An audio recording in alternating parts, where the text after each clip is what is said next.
Hey everybody, welcome to GamerSpeak. What's playing in the background is actually my first games on PC. I have been playing on console up until this point, and I really wanted to tell the story of what it's like for the player base on the console. I think I've encapsulated that and I'm working on a video for it, but I've now started to switch over to PC so I can talk about that experience as well. So try not to judge me too harshly on the actual gameplay. It's been about 10 to 15 years since I've run PC games, and that's really just because I'm a dad with a full-time job. Okay guys, console gaming was just easier if I gamed at all. But let's get to the root of the video today, what we actually want to talk about. Toxicity within Splitgate gaming sphere, doomers, what is actually going on with Splitgate 2, why are people saying that it's dead, why are people saying that it sucks, why are people just so up in arms. First thing let's talk about is, why does the game feel doomed? Because to this point, CEO comes out on stage, says, let's make gaming great again. I'm sick of Call of Duty. I want Titanfall 3. And I think, honestly, those statements objectively were probably spot on 8 months ago. And that's the real truth. Like, 8 months ago, before we got Marvel Rivals, before, honestly, a lot of these games did some massive updates, gaming really did feel stale, especially in the FPS space. Like, shooters have been stale for a long time. But what had started happening, if we want to look back on the calendar a little bit, is player bases started dropping off. We saw player bases drop off for Warzone, current Call of Duty, Apex. Overwatch is just abysmal for a long time. Pretty much all the stakeholders for these companies were going, what the hell are you doing? Please, for the love of God, I don't want to lose my money. The staleness had to be challenged. People had to wake up and actually start working on games again. They weren't just printing money anymore. So there was this period of, okay, people are leaving, we need to immediately go and actually create good games again. What can we add and what can we change? Damn near every studio has made giant moves for their games. Like, look at Apex. You won't even recognize Apex the way that it's played now versus a year ago, with all the perks, with all the new class updates, with all the new everything that's going on in that game. Same thing with Warzone. Warzone is definitely trying to make a big step forward. Same thing with Overwatch. Overwatch is a completely different game now, but America's done with being lied to, so that game has to die and go off to the side. The next thing that happened was Marvel Rivals came out. And Marvel Rivals took up a huge chunk of that FPS player base. I think Marvel Rivals was a real wake-up call for the games as a service industry, because it came through with some mechanics that really challenged what we knew to be an arena slash character shooter. Honestly, it was a big breath of fresh air. Now, I don't think Marvel Rivals is the greatest game ever, and I think the player base is starting to rage out due to the very nature of its engagement optimization matchmaking system. I made a whole video on that if you want to go check it out on the channel. But it was something that basically said, hey, we don't have to do the same stale content anymore. And it made everyone try even harder. Now, coming to the launch of Splitgate 2. Well, when Splitgate 2 launched, every single FPS shooter or game as a service is in a renaissance period, where for the first time in probably 2 years, the game has fresh content and something new to try. And that doesn't bode well for a mission statement that just says the FPS space sucks. So it didn't resonate with fans. Unfortunately, it's just the truth. And the reason that Splitgate 2 isn't just immediately popping off is the fact that everybody's kind of playing their games that they're used to being comfortable with. They're finally good again. I went back to Apex and was playing Apex for the first time in about a year, because the perk system is really good. How they manage shields now is really good. The gun drop points are really good. I can't fault the game. I can't. Same thing with a lot of other games out there right now. You just can't fault them for being good at the moment.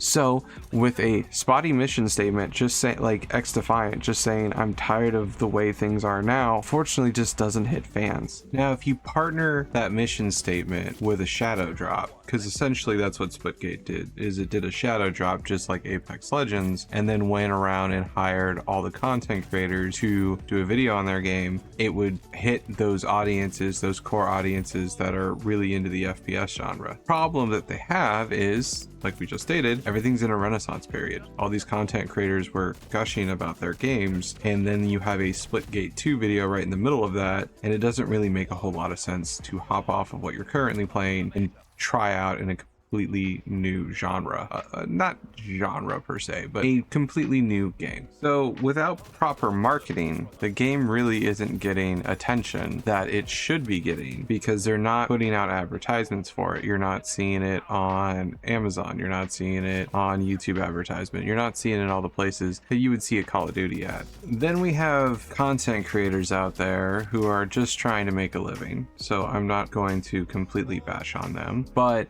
it's really easy content at the moment to grab the Steam charts and just go, oh my god, look at the Steam charts, this game is dying, this game is terrible, this game is blah blah blah blah blah blah blah, whatever narrative they're trying to sell, so that they click on the video and get views. So let's address the Steam charts. The player count is not exactly the highest because it was shadow dropped, which is like the biggest mistake that they made here, and they really need to come back and do some marketing, and I think those player counts go up no problem, easy peasy. But on top of that, people are using the chart to say, look at all the players that drop off. Well, the drop off is really simply explained by the law of diffusion and innovation. I know I just used a whole bunch of words. Simon Sinek did a video, you can go check that out, but the idea is that 15% of the market space is new adopters. They're somebody who will come in and always check out the new thing. They won't necessarily stay around, but they're going to come and check it out. So you have a whole bunch of casuals that come in, check out the game on launch, and then just go off on to the new thing. That's really easily explained and really obvious to anyone who's worked in business before, but not really obvious to the people who sit outside that space. Now, getting into the Splitgate content itself, we have a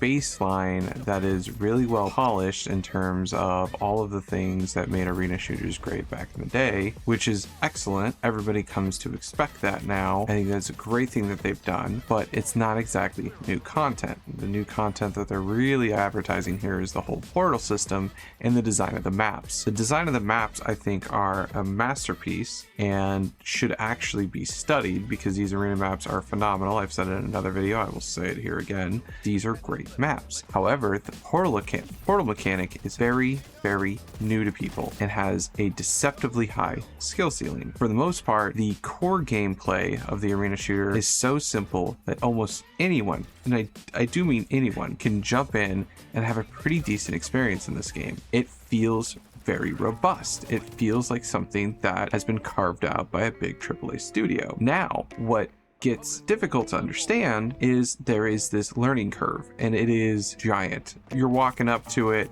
and it's nothing but flat land, and then you have Mount Everest right in front of you out of nowhere, because the game is so smooth and is so seamless that you feel like that really is all there is, until you start learning about how to truly manipulate the portal system in this game. With triple portaling, with map movement, it can throw people off. It is quite jarring. You have one match where everybody's running around like it's COD or Halo, and then in the next match you go into, people are truly playing this like it's Splitgate and portaling their minds off and using movement through this map that is completely foreign to the player base. And on one hand, this is really good because it gives the game a very unique identity and presence in the market. On the other hand, it is very off-putting on the fact that this game is really targeted at millennials who grew up playing video games, and now this is something they have to learn with having a full-time job, with having kids, or whatever other responsibilities that they have. It's a commitment, and a commitment that not everybody's willing to make. So that really brings me to Splitgate's 2-second sin, is that they're targeting the wrong market with this game. They need to be targeting the younger generation. They need to be targeting some of the people who have more of free time and being willing to expend that free time to learn a new skill. Or they need to have playlists that rebalance the game to lower the amount of portals that you could actually use, which would remove the identity of the game a bit. I don't know. I'm really stuck on this one. I've had huge debates with my friends about this. It is on one hand the most defining factor, but on the other hand, it is probably the thing that will push players away the most. What else is going on with Splitgate 2? Well, the lack of people actually trying it. Right now, so many doomers out there just want to kill the game because it's fun to do, and that's what they do on the internet. They don't actually play video games. They just want to sit down and shit talk them, and they got away with it with Concord. Look, Concord, huge mistake. I sit there and agree with everybody else, but there was a niche that was created from the death of Concord, and that is people love to sit down and just love to hate on shit all fucking day, and they can get away with it now with video games without anyone actually trying the video game, right? We see so many YouTubers, so many journalists, reviewers who go and give their opinion on a game and have never actually played it. So it's really popular to hate. It gets them a lot of views. It's really easy to farm. You don't have to play it. You just have to sit there and echo the echo chamber that's on Reddit. It's really easy. So we see a lot of that going on with Splitgate 2. Speaking of journalists, I did a video also on IGN who did a complete shit job of reviewing that game. They hired some boomer who's really never played a shooter to come through and give his opinion on the game, and it's a horrible take. And I think there's a lot of people who see that review and go, okay, I'm not even going to try the game, F that. Or they'll see that review and go, hey, maybe that game's interesting. They get in there and they have a completely different experience than what that reviewer said. Now, don't get me wrong, Splitgate 2 absolutely does have its flaws. It's dealing with very seasoned, heavy hitter FPS titles that have been around for a while, and why that may be a difficult thing for them to overcome, because when you have platforms that have existed now for a decade or 6 to 7 years, it makes it really tricky to compete in that space when you've just launched something. There's just a level of expectation, polish, and content that a lot of new game companies cannot keep up with. It's just the truth, and the community does not care. It's just not going to give them any slack. So far, Splitgate 2 has stuck very closely to its roadmap and is really focused on getting out some of the core pieces like ranked and some of the polishes that it needs to in order to progress the game forward. To give them credit where credit's due, they actually do have surveys out on what they should be doing about the factions, how the factions are balanced, whether they need to be adjusted. I think this is a great idea because right now there is some complaints that there is only 2 factions really, the wall hacks or the shield wall. That's entirely up to them on how to decide to balance that, but I think there is a couple of other things that they need to look at in terms of balance, and here are some of my humble suggestions. So the first thing with matchmaking, I think that they should be putting matchmaking brackets and bubbles around how often someone is portaling, and when we find that they push a certain threshold per match of portals, then we start putting them in lobbies where people are actually portaling their ass off and doing the different movement tech. I think it's just needed for the player base to grow and give them that ramping curve. The next thing that I would suggest, just to give the game a better flow, is honestly make the respawn timer either a second or 2 longer. The reason being is when you make substantial plays, it doesn't feel very rewarding to make those plays because the enemy team is instantly back. I understand this keeps the game really engaging, but at the same time, with the portal system and the movement that you can do with it, it's like, oh, I just wiped the team and the team is instantly back, and it just gets harder to push. Like, you're always just against a wave. So I do think respawns need to just be a second or 2 longer, and that gives the players a bit of breathing room and actually makes plays feel a little bit more rewarding. And then my last recommendation is for ranked. I think everybody feels the same way, that having the playlist only consist of the objective game modes makes it feel a little stale, and also we would love to see team deathmatch and takedown brought into the ranked playlist because it is just fundamental to arena shooters. And outside of that, I would say balance changes are really up to what Splitgate 2 wants to be when it grows up someday. I would like to see other ranked modes for other variants. I think a battle royale ranked mode would be really cool. I think a SWAT ranked mode would be great. Definitely a nod back towards Halo. Same thing with shoddy snipers. I see a ton of potential in this game. My concern is, I think for the game to reach the potential, it needs about a year to cook, and I hope they have the funding to make it to that point. Really, I do, because I think this can be truly something special. But thank you guys so much for listening to me talk about Splitgate 2.